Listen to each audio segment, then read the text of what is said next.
we have learned in the earlier classes that static electric field charges, that is the charges at rest, gives rise to electrostatic field, and the charges moving with constant velocity gives rise to steady current, which in turn gives rise to magnetostatic fields.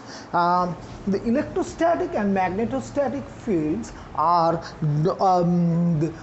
due to the charge density rho, which is a function of space only, and the current density J, which is also a function of R only. There is no time dependence, and the corresponding fields are called electrostatic field, which has the property that curl of E is equal to 0 and divergence of D is equal to rho C, where all these field quantities depends only on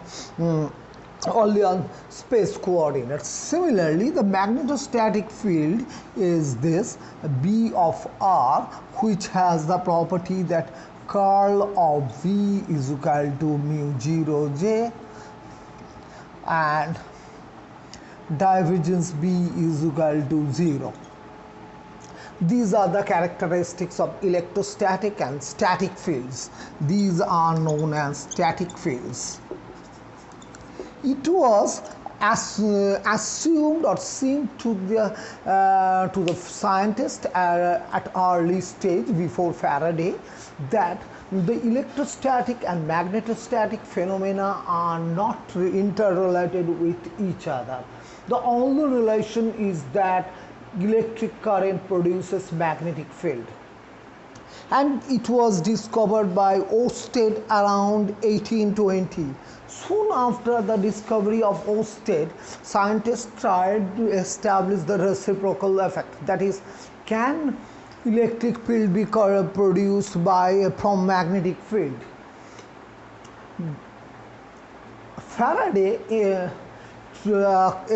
performed a series of experiments, and he ultimately established the ridge or the interrelationship between electric and magnetic phenomena. When we are talking about time-dependent phenomena, we are no longer setting electrostatics or magnetostatics.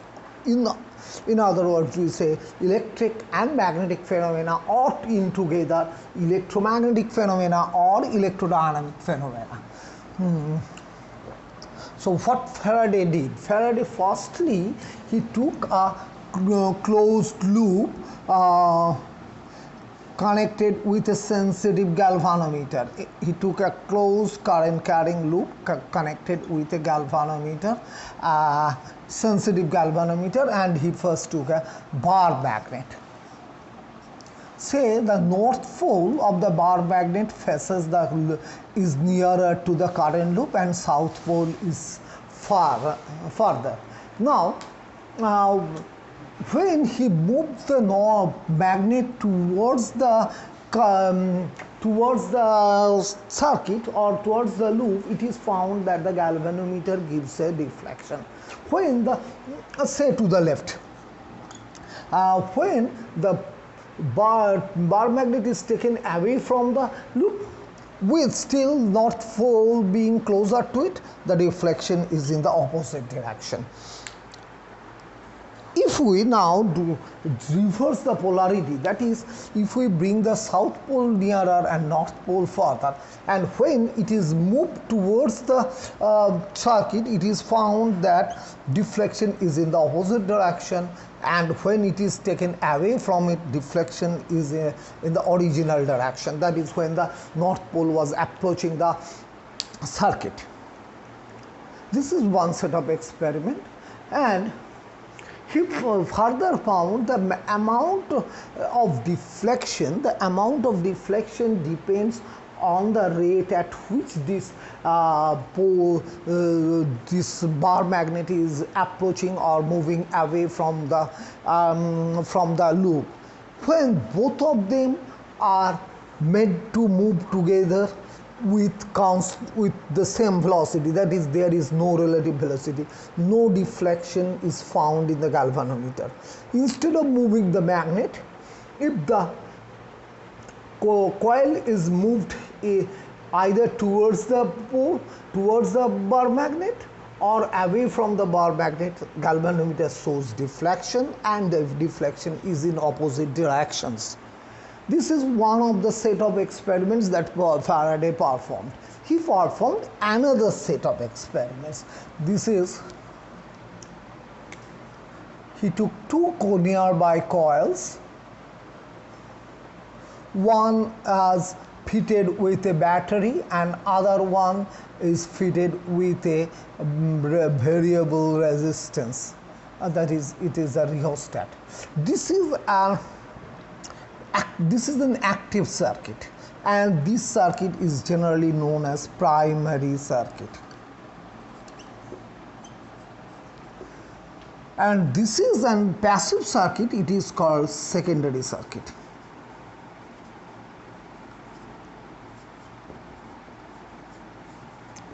In this case, when it is found, when there is a, when we make the switch on or off, then the galvanometer shows a deflection, sudden deflection. When that is, when the primary circuit, the current in the primary circuit is either broken or then there is a sudden deflection. If we increase or decrease the magnitude of the current, then it is found that the galvanometer also shows deflection. If we increase the current, say the galvanometer deflection is towards the right, then on decreasing the current, the galvanometer deflection is towards the left. The amount of deflection does not depend on the current flowing through the primary circuit, rather on the rate of change of current, time rate of change of current. Secondly, instead of either changing the magnitude of the current, if a relative motion is set between the two coils, it is found that the galvanometer shows a deflection. All these things, the first set of experiments that I have performed or described uses that the magnetic field produced by a bar magnet, and there is a time rate of change of flux linked with the circuit. The first circuit that was taken, and where it is placed in a magnetic field, so magnetic flux is linked with the circuit, and when either the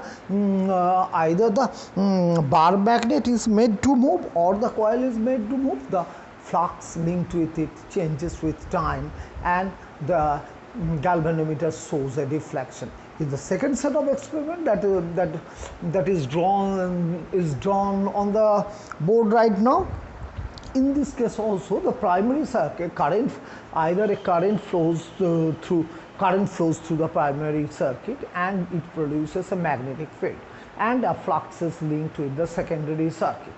When the current changes, either the current changes, the flux linked with the secondary circuit changes with time, and furthermore, when we set a relative motion between them, the flux linked with the secondary circuit also changes with time, and that gives rise to the deflection of the galvanometer. The galvanometer deflection is caused when some current is passed through it. That is, due to the time rate of change of flux, an EMF is induced in a closed circuit placed in the neighborhood, and which in turn produces a deflection in the galvanometer. Keeping all these things in mind, Faraday summarized the facts by three laws of electromagnetic induction. Faraday named this phenomena as electromagnetic induction. The EMF induced is termed as induced EMF, and the corresponding current is called the induced current. The first law is that if there is a relative time rate of change of flux, time rate of change of phi gives rise to EMF. So this is something like Newton's first law, when the what is the role of force. So this is something like that. It says that when the flux linked with a closed circuit changes with time, it gives rise to the induced EMF. Secondly, the magnitude of the EMF. The induced EMF is proportional to the rate of change of flux d phi dt, and taking the proportionality constant to be 1, it is d phi dt. And thirdly, it is the Lynches law, which says that we must say this is the magnitude, and Lynches law, which states that the EMF is induced in such a way that it tries to vary cause due to which it has been generated. This is the Lynches law, and it has to do with the energy conservation principle. Energy, it is related to energy conservation principle. Otherwise, if the Lynches law are not there, consider a circuit placed in a magnetic field. When the magnetic flux changes with it, it produces a current. If the current is so that it tries to generate the inducing current, then the inducing current will go on increasing indefinitely, which is not possible. So the fact is that when the induced EMF is generated, induced EMF tries to the current or the magnetic field that has produced this induced EMF. Now I come to the mathematical relation that can be obtained from Faraday's law, which is known as the integral and differential form of Faraday's law. We consider a closed loop C which bounds the surface S. Then EMF is defined as the force per unit charge when taken once around a closed path. So if we take the unit positive charge once around this contour C in this anti-clockwise direction, it is the magnitude of the flux. It is the EMF induced. And the phi, the flux that is linked with it, if this is placed in a magnetic field which is denoted by the induction B, the flux linked with an elementary area ds is the normal component of B in the direction of S times ds. So this is B dot ds, and the total flux linked is this. So as per the Faraday's law, this is E dot dr over the closed contour is equal to d, and for phi we write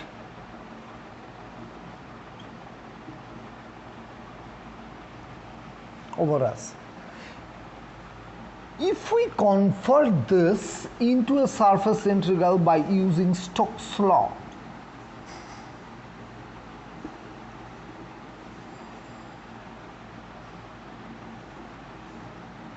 and this sum, we take the derivative, time derivative within the integral sign, then we write it del b del t, the partial time derivative is used.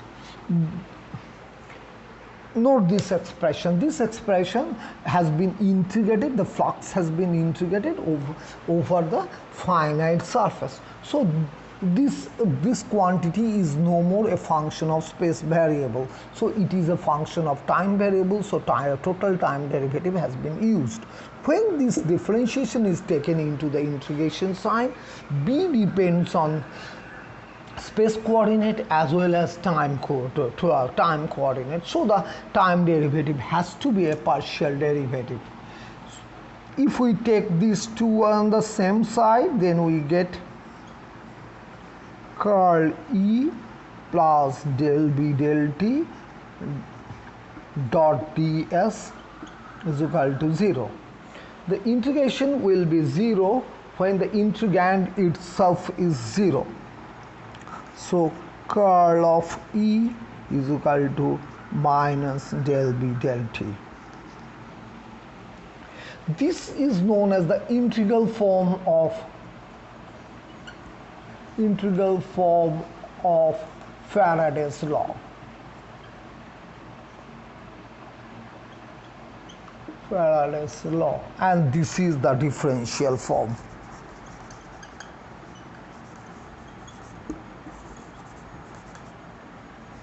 Of the Faraday's law. Now you see that here the time dependent magnetic field gives rise to an electric field which has space variation. In an earlier occasion, we found that Ampere's circuital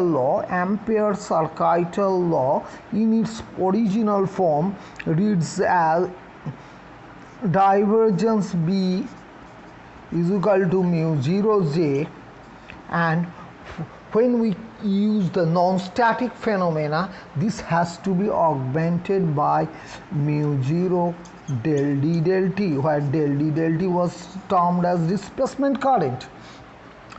Here we see that the time dependent electric field gives rise to a space dependent magnetic field. Here the time dependent magnetic field gives rise to space dependent electric field. So we find that in the dynamic situation, that is when the charge and current densities have time dependences, then the electrostatic and magnetostatic fields are interrelated.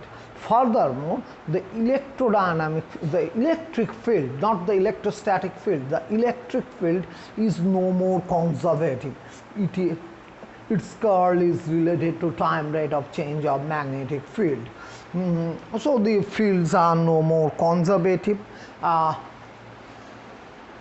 Then one thing very naturally appears, one question naturally arises: what happens to the electrostatic potential?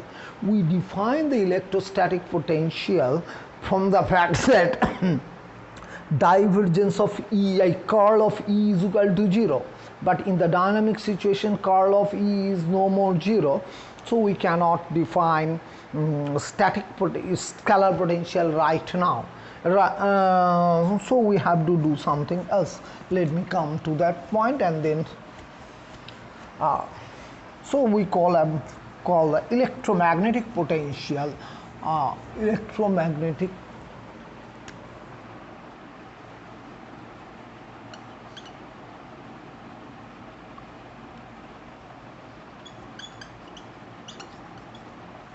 the electrodynamic field, electric field, it is dependent of this, and it bears the signature that curl of E is equal to minus del B del T. And dynamic magnetic field, the magnetic field of electrodynamics, this is still given by,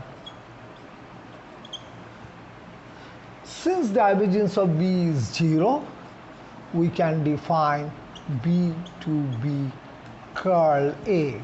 Only thing is that here B is, let me write it, B of RT is curl of A of RT. The only difference is that in magnetostatic case, A field, the magnetic vector potential, was independent of time. It was a function of time, space coordinate only. Here it is a function of time also. So if we use this relation over here, for the sake of brevity, I am not writing the arguments, but whenever we are talking about electromagnetic fields, all the quantities are in general function of space and time. So we write curl of E is equal to minus del B del T, and then we replace B by curl of A, or we write curl of E plus del A del T is equal to 0. So it suggests that this quantity within the square bracket can be written as a gradient of scalar thing. So we write E plus del A del T is equal to minus grad phi, or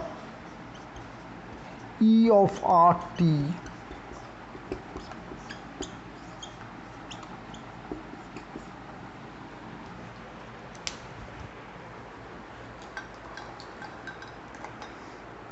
RT plus minus del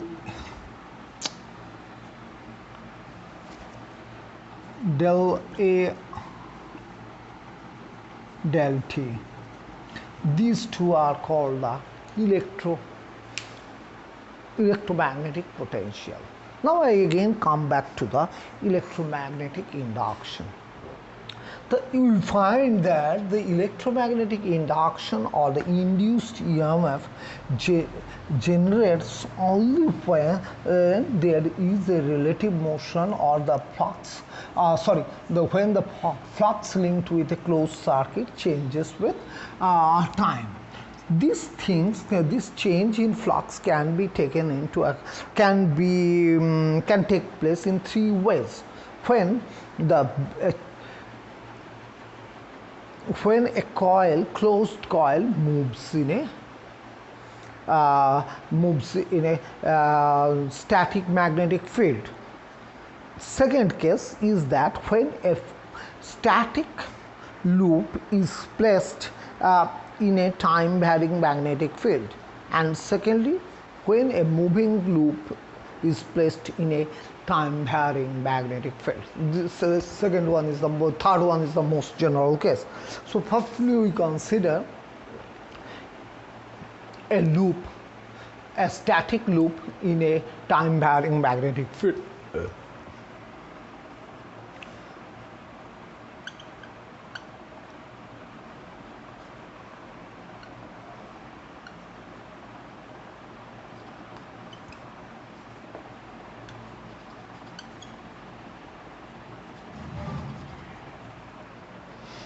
So we have a loop, say this is the loop, contour C bounded by the surface S. It is placed in a magnetic field which changes in time.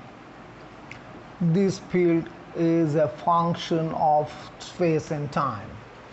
So following the derivation, we see that the EMF induced is E dot dr over the closed surface is equal to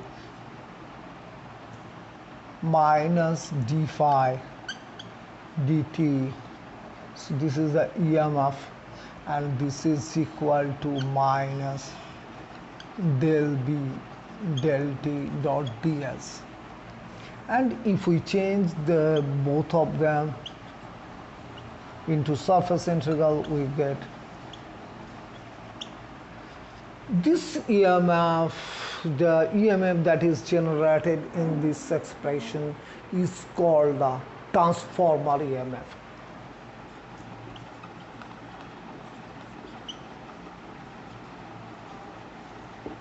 That is a static loop is there, and the flux linked with it changes with time, which is the transformer action. So the corresponding EMF generated is called the transformer EMF. So this gives rise to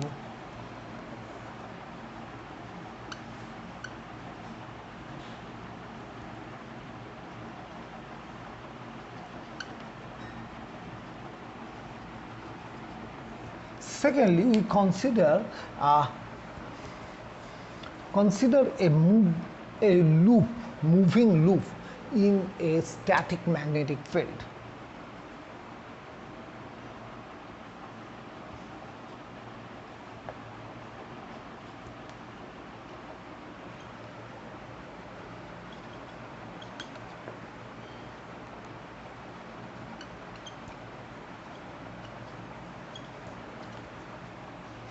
So we have a loop, say this is the loop. This loop moves in this direction, say in this direction with a velocity v. So after time dt, the loop will be over here. So this is the position of the loop at time t. So this is the contour t, and this is the contour at time t plus dt. Therefore, the loop may be deformed also. Now, if we consider a elementary length dr of the loop, at time t it was there, and after time dt it goes to this much, which is v dt. So an area is swept out. This area that is swept out, ds, is v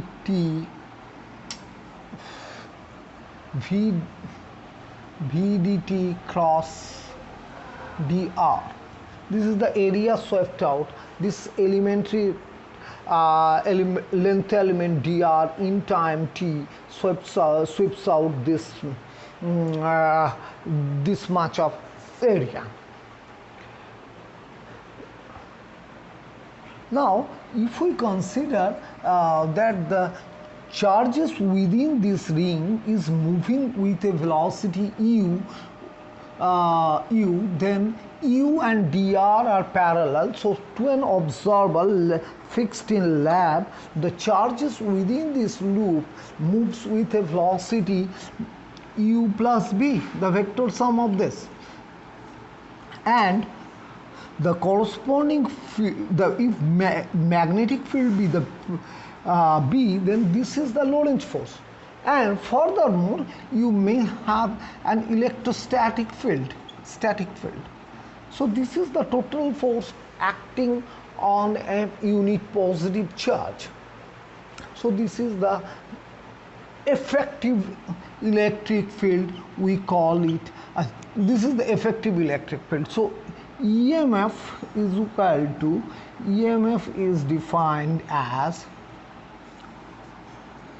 ES plus U plus V cross dB dot dr. This is the EMF.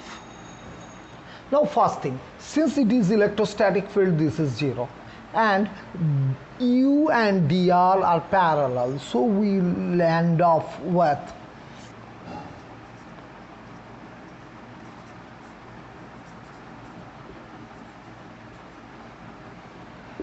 since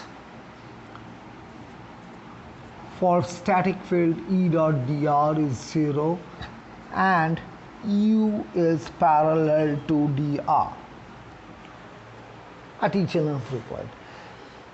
This EMF originates due to the motion of the conductor, so this is called the motional EMF, and the corresponding electric field can be called as motional electric field. Now come to the flux linked with the circuit. The flux linked with the circuit is B dot ds integrated over, so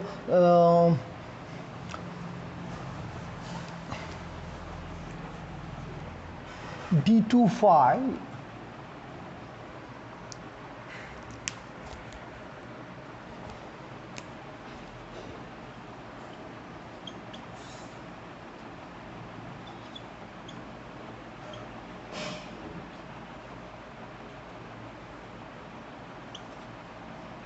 and for ds we write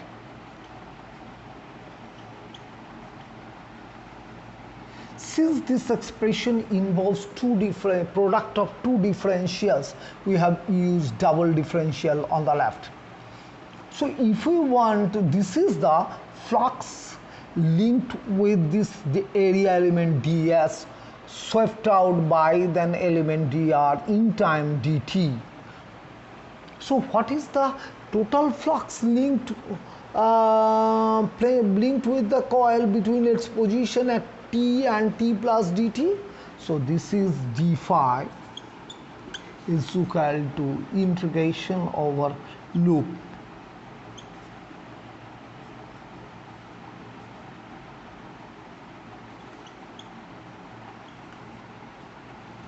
so d phi dt, the rate of change of flux is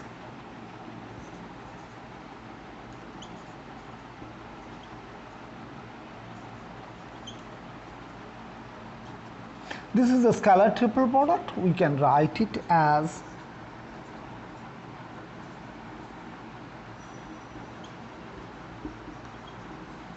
and see that this is the expression of EMF, motional EMF. So this can be taken as an example which confirms or verifies Faraday's law of electromagnetic induction in the case of a moving coil. So this gives rise to motional EMF.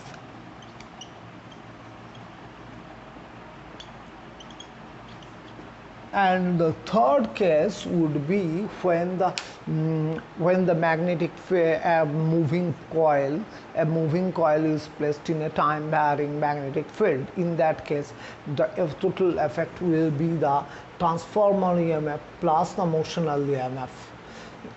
But whatever may be this law, EMF E is equal to minus d phi dt holds in all the three cases.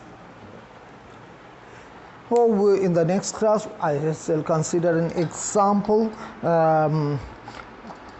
to clarify these three types of EMFs.